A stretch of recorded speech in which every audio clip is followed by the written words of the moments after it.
नमस्कार। परख में आपका स्वागत है और मैं हूं आपके साथ तरुण Mishra.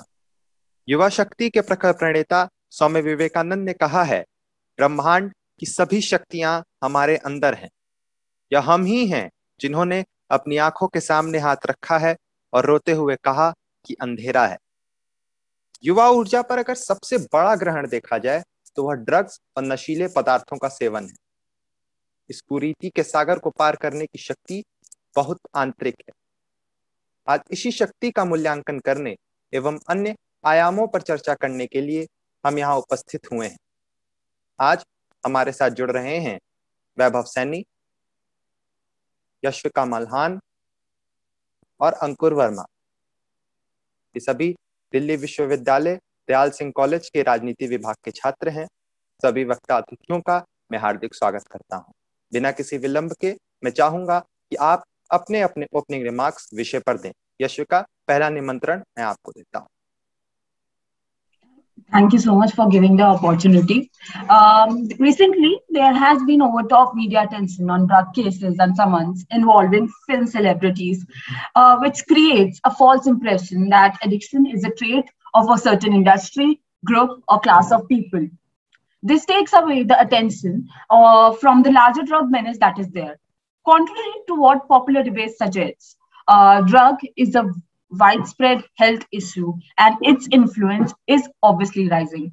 Drug use, especially among the youth, is a pervasive phenomenon. The content in popular media might be encouraging drug use in the youth to get a certain kind of relief or for recreational purpose, though not directly aiming to influence the youth, but of course, it has certain impact.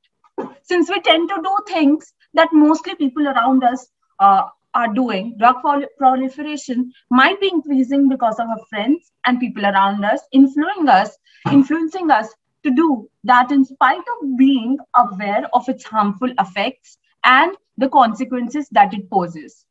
Unaddressed mental health issues, peer pressure, lack of parental guidance, unemployment, educated unemployment, and most importantly, easy availability of drugs and narcotics are the core reasons of this. That's all. Thank you so much, Yashvika, for your opening remarks and your wonderful views on the topic. Now, I would like to welcome Vaibhav to give his introductory remarks. Thank you, Tarun.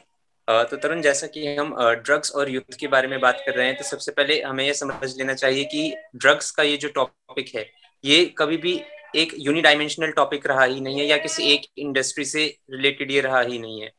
Drugs का topic हमेशा से ही multi dimensional रहा है, बहुआयामी रहा है, और मैं इसे देखता हूँ एक क्रॉस रोड के तौर पे, जहाँ सिविल सोसाइटी आकर स्टैंड करती है, जहाँ हमारे रिलेटिव्स, हमारी फैमिली आकर स्टैंड करती है, और जहाँ एक यूथ खुद स्टैंड करता है एक अपनी एजुकेशन और सोशलाइजेशन के बेसिस पर।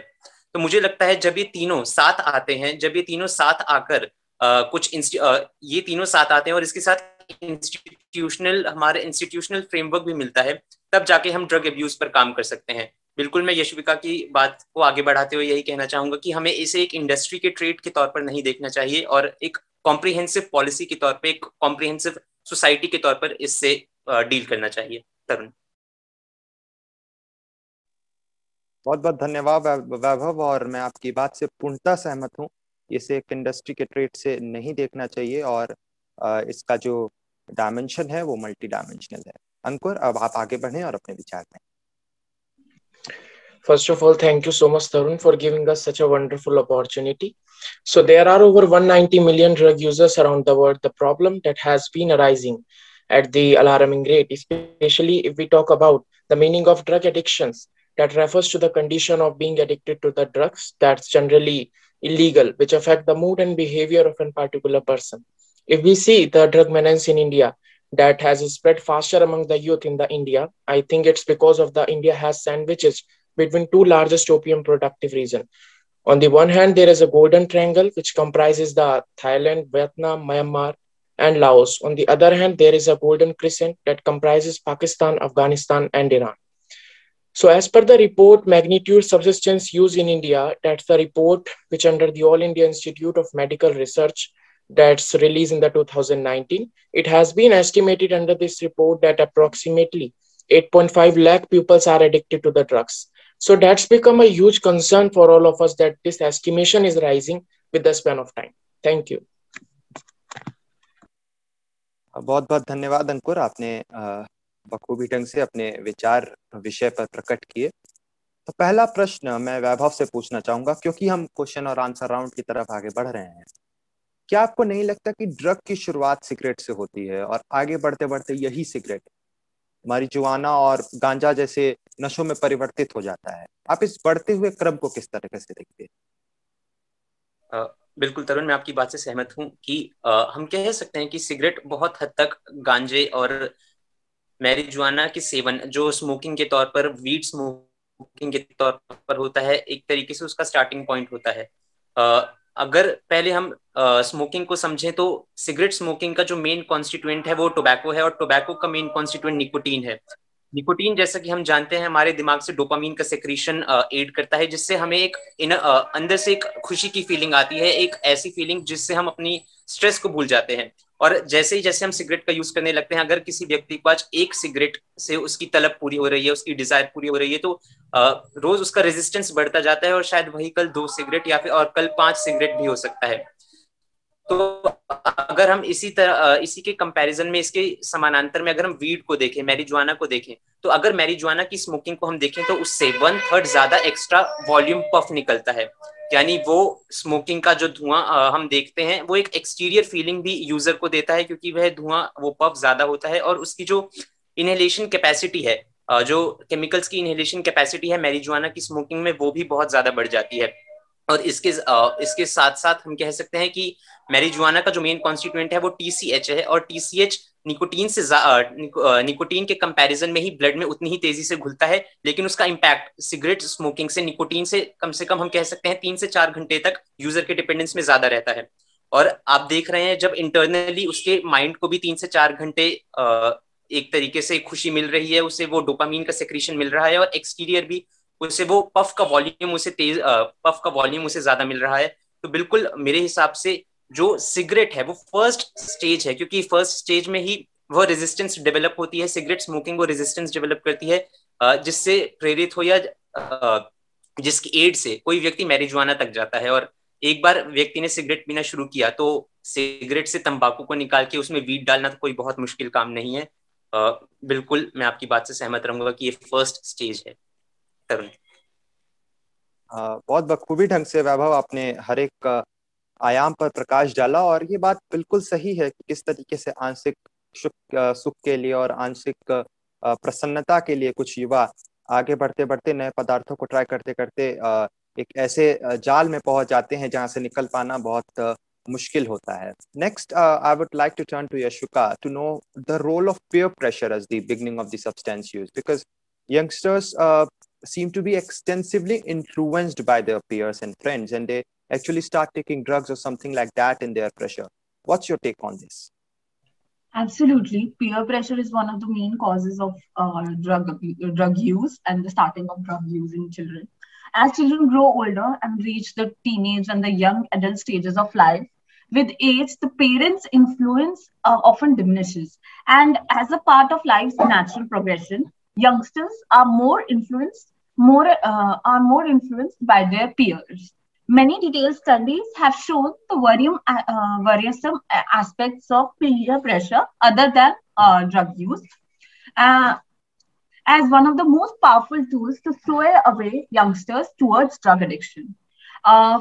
There are two things that are involved, as in the slang language we call FOMO, that is fear of missing out.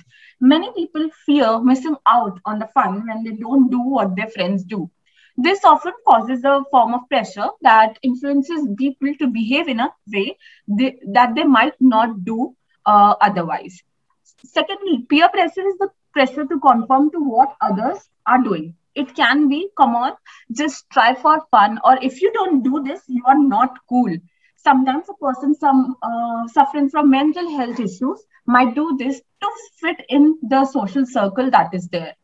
This is a powerful tactic that many people don't realize they are falling into until it's too late. One major youth drug addiction study declares in India, the majority of addicts became hooked onto drugs after friends introduced the drugs to them. The study goes on to report that an additional 35% of subjects interviewed became addicted after trying drugs out of fun or for curiosity. So yeah, this shows peer pressure is the biggest cause of drug use in the youth. It's not like they don't know its harmful effects. They are very well aware of it, but just to fit in and not miss the fun or be left out, they do this. So that must be catered through our discussion. That's all. Thank you so much, Yashvika, and you have wonderfully presented on the element and the phenomena we watch in our society, that youngsters are very much eager to fit in or to do it out of passion, the drug abuse and all, and while doing it, they do not realize it in what kind of cage they are entering.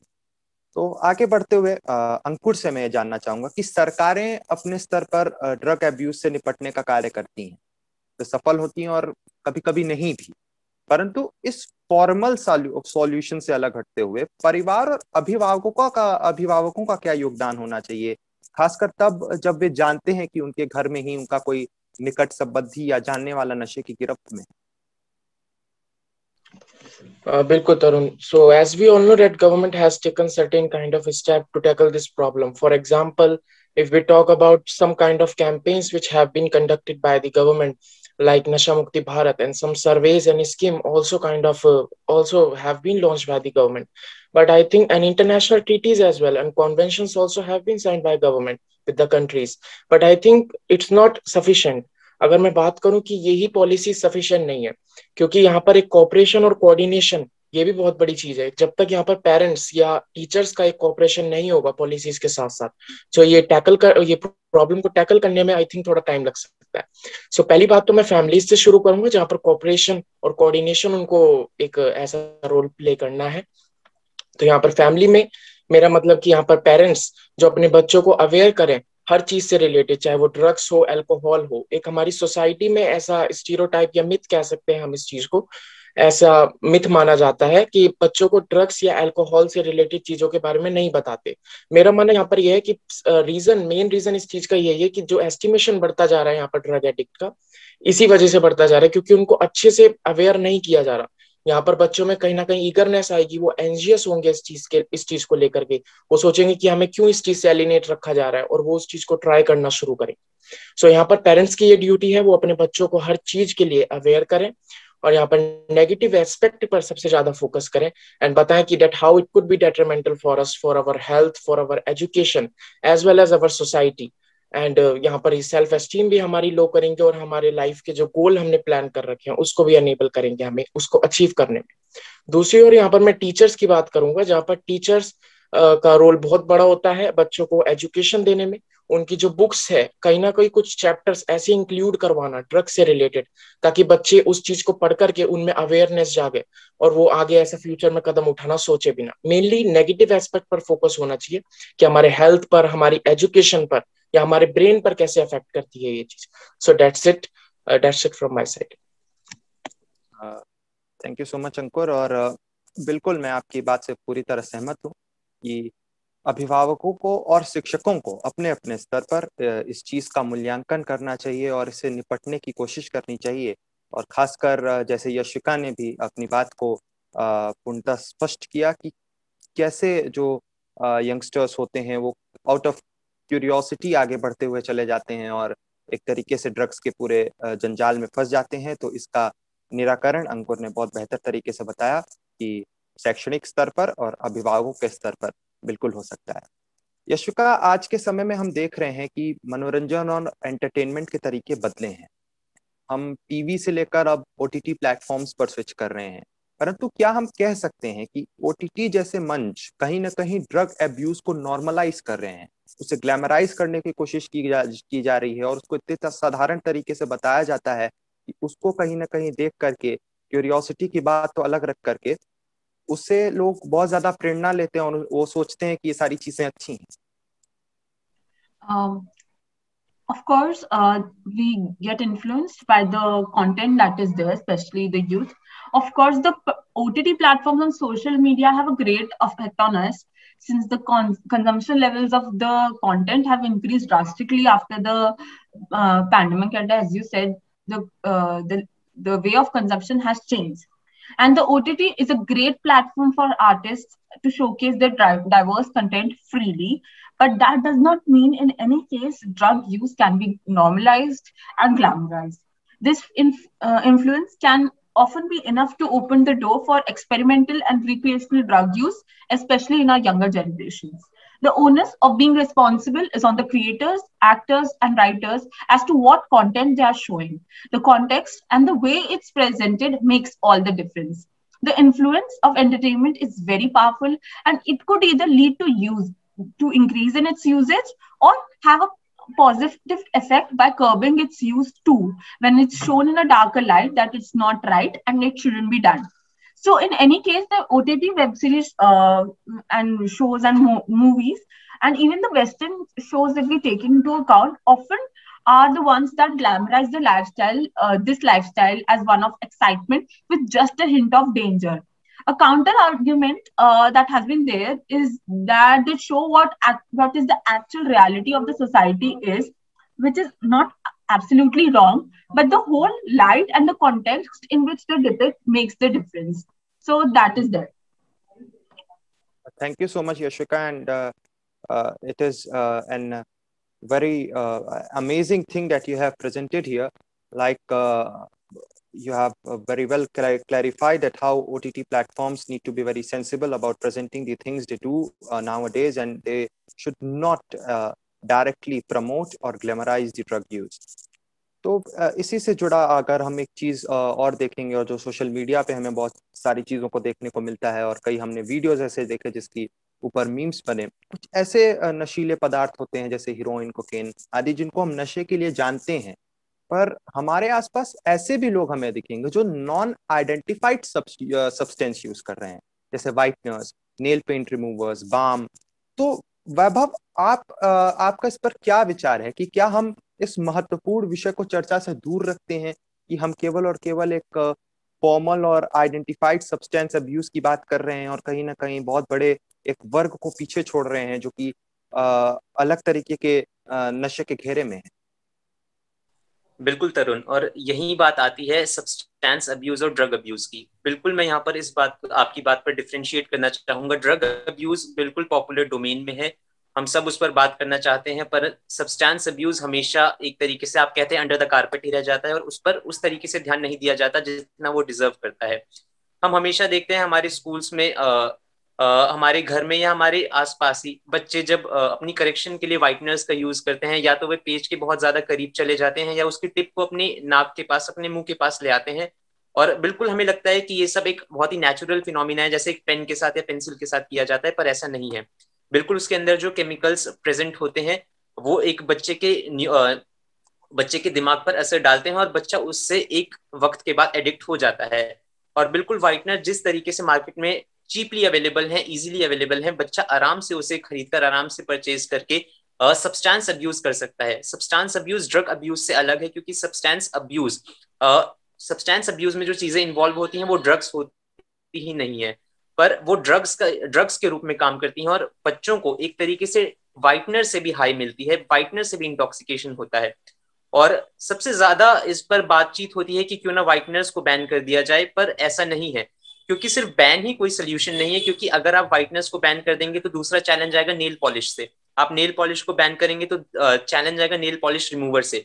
यही नहीं, बच्चे cough syrup से जो खांसी के तौर पर treatment के लिए यूज किया जाता है, बच्चे उससे भी एडिक्ट हो जाते हैं। जो हमारी पेन रिलीफ के लिए बाम होती हैं, ऐसे ही जो सारी और ऑइंटमेंट्स हैं, बच्चे उससे भी एडिक्ट हो जाते हैं।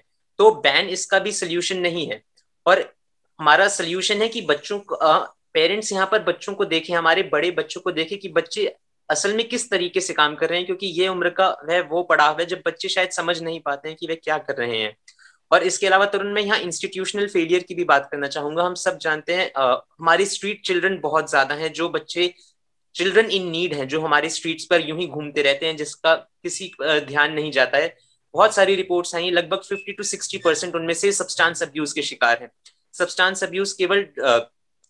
अब्यूज केवल वाइटनर ही नहीं, नेल पॉलिश रिमूवर भी और बाम भी, जैसा मैंने आपको पहले बताया। तो यहाँ इंस्टीट्यूशनल फेलियर इस तरह है तरुण की बच्चों के लिए हमारी जुवेनाइल जस्टिस बोर्ड है और भी बहुत सारी संस्थाएं हैं जो बच्चों के लिए काम करती हैं, परंतु उनको इंटॉक्सिकेशन से मुक्त कराने के लिए कोई ऐसी पर्टिकुलर संस्था नहीं है। मिनिस्ट्री ऑफ सोशल जस्टिस उनके लिए बिल्कुल पैसे देती है ताकि एनजीओज जो इस क्षेत्र में काम कर रहे हैं उनके लिए जा सके, पर उनके लिए कोई स्पेसिफिक इंस्टीट्यूशन नहीं है। अगर आप देखें तो उन बच्चों के लिए केवल गवर्नमेंट हॉस्पिटल्स के साइकेट्रिक वार्ड्स हैं, लेकिन साइकेट्रिक वार्ड्स में एक सब्सटेंस अब्यूज का जो शिकार है उसका इलाज नहीं हो सकता, उसे एक प्रोलॉन्ग्ड ट्रीटमेंट की जरूरत होती है, क्योंकि जो विड्रॉल सिम्टम्स देखने को मिलते हैं, और बच्चों के लिए ऐसा कोई इंस्टीट्यूशन है ही नहीं। अगर गवर्नमेंट पैसे देती है तो केवल उस ट्रीटमेंट के लिए लॉजिंग, बोर्डिंग, बच्चों को ले जाना, उनके खाने का कोई खर्चा नहीं है। और अगर ऐसी कोई फैसिलिटी है भी तो वहां पे पेरेंट्स का होना बहुत जरूरी है, अभिभावक का होना बहुत जरूरी है, और हम जानते हैं बहुत सारे बच्चे जो सड़कों पे रहते हैं उनका कोई अभिभावक नहीं है। तो यहाँ पर इंस्टीट्यूशनल फेलियर बहुत बड़ा रोल प्ले करता है। जैसा मैंने शुरुआत में कहा था, ये क्रॉस रोड है जहाँ पे इंस्टीट्यूशन, अगर ड्रग अब्यूज हमारे देश में बढ़ रहा है, सब्सटेंस अब्यूज बढ़ रहा है, तो इसका जो कारण है वो सिविल सोसाइटी भी है और हमारा इंस्टीट्यूशनल फेलियर भी है। ये क्रॉस रोड है, और बिल्कुल मैं आपकी बात से सहमत रहूंगा कि सब्सटेंस अब्यूज अभी तक अंडर द कारपेट है और उसे वह मुकाम नहीं मिला है जिस लेवल पर उसकी चर्चा होनी चाहिए। तरुण, Thank you so much, Vaibhav, and you have very well explicated and differentiated between drug abuse and substance abuse. Also, you reflected very significant and what to say, we can say that very informative thing on the institutional and civil society's failure. Lastly, let's move to a very moral question that I leave on Ankur. How should a society behave towards those who are high on drugs and substance use? What should be our approach towards them? Negative or positive?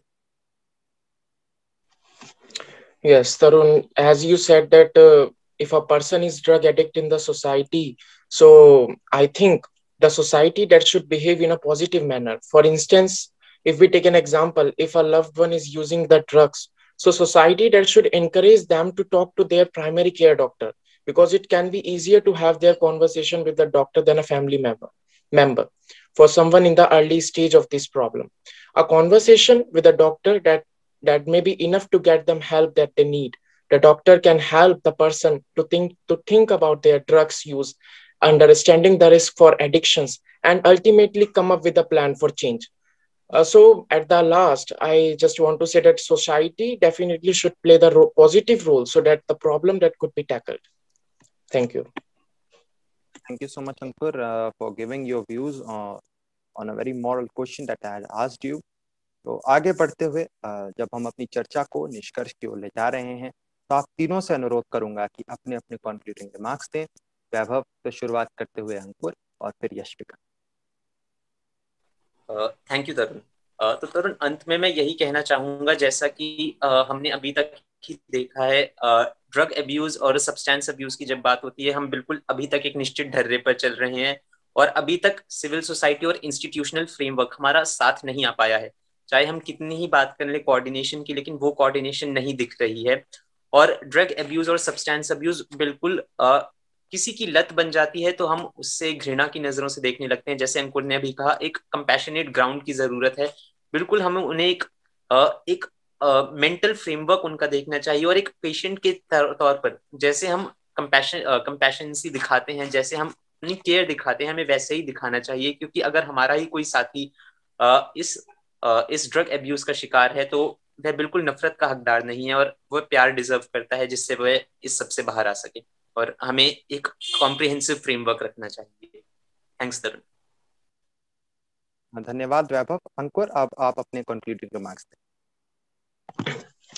मेरा last में concluding remark यही रहेगा, जैसा कि मैंने पहले भी बताया कि कोऑपरेशन एंड कोऑर्डिनेशन, एक गवर्नमेंट की पॉलिसीज तो है वो इफेक्टिव होती है, कभी ना कभी लेस इफेक्टिव होती है। तो यहाँ पर एक cooperation and coordination that's very essential. और कोऑपरेशन और कोऑर्डिनेशन ये जो पेरेंट्स का है या टीचर्स का है, सोसाइटी का है, इनका होना बहुत जरूरी है। चाहे अगर हम पेरेंट्स के विषय में बात करें तो पेरेंट्स को अपने बच्चों को अवेयर करना है हर तरीके से, उनको किसी भी चीज से एलिनेट नहीं रखना है ताकि बच्चों की वो पॉसिबिलिटी ज्यादा हो जाए कि उसको यूज करने के लिए। तो उनको एलिनेट नहीं रखना है, उनको हर चीज के बारे में बताना है, उनके नेगेटिव एस्पेक्ट पर ज्यादा फोकस करना है। दूसरी ओर यहाँ पर teachers, as we all know that education is the most powerful weapon which you can use to change the world.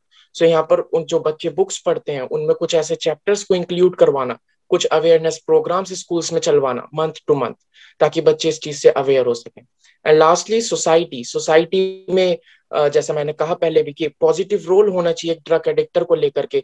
यहाँ पर वो डॉक्टर्स की सलाह दे उसे कि आपको डॉक्टर से कंसल्ट करना है और वो उसी हिसाब से उसको ट्रीटमेंट दे।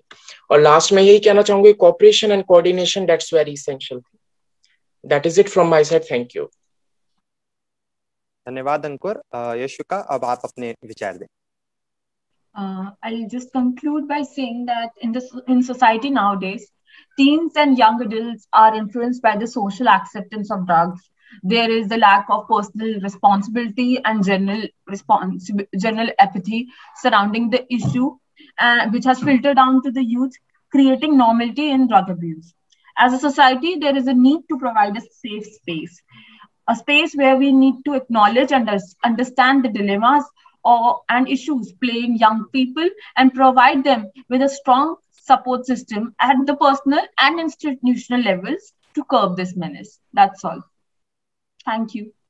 बहुत बहुत धन्यवाद यशविका और आप सभी का। आपने इस चर्चा को बहुत ही बखूबी ढंग से इसमें हमारा साथ दिया और बहुत एक प्रभावी चर्चा से होकर के हम अभी गुजरे हैं। अंत में मैं अकबर इलाहाबादी का शेर दोहराता हुआ कहना चाहूंगा कि दुनिया में हूँ, दुनिया का तलबगार नहीं हूँ, बाजार से गुजरा हूँ, खरीदार नहीं हूँ। आज इस मंच से मैं उन युवाओं तक संदेश पहुंचाना चाहता हूँ जिन्होंने नशे की अपनी एक अलग दुनिया ही बना ली है। मैं उनसे और उनके निकट संबंधियों से कहना चाहूंगा कि जिंदगी बेहद खूबसूरत है। इस खूबसूरती को बरकरार रखना हमारा नैतिक एवं सामाजिक कर्तव्य है। इस देश का हर एक युवा और उसकी शक्ति हमारे लिए महत्वपूर्ण है। क्या यह शक्ति इतनी छोटी हो सकती है कि एक तुच्छ कुरीति की ग्रास हो जाए? एक बार इसी युवा शक्ति के कंधों पर चलकर यह देश उत्पीड़नों को तोड़कर आजाद हुआ था। चलिए एक बार पुनः हम स्वयं को इस नशे के जंजाल से मुक्त करें और एक सुंदर भविष्य का निर्माण करें। हमारे साथ जुड़ने के लिए आप सभी का आभार। आगे भी हमारे साथ बने रहें और देखते रहें फर्क। तब तक के लिए धन्यवाद। जय हिंद।